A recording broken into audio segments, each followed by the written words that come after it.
ગુજરાતી આરકેના જય શ્રી કૃષ્ણ.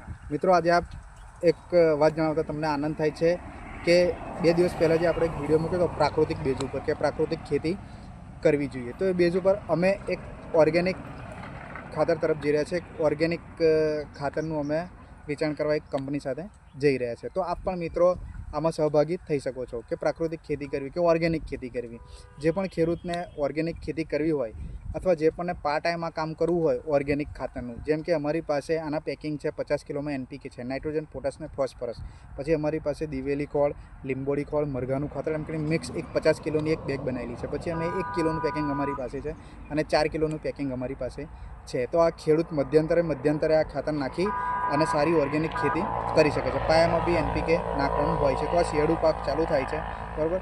પાયામાં બી નાખી શકાય છે NPK અને નીચે બી NPK પાકના મધ્યંતરમાં બી આ NPKનો અમારો ઉપયોગ તમે કરી શકો છો. રિઝલ્ટ બી બહુ સારું છે, જોરદાર રિઝલ્ટ છે આનું.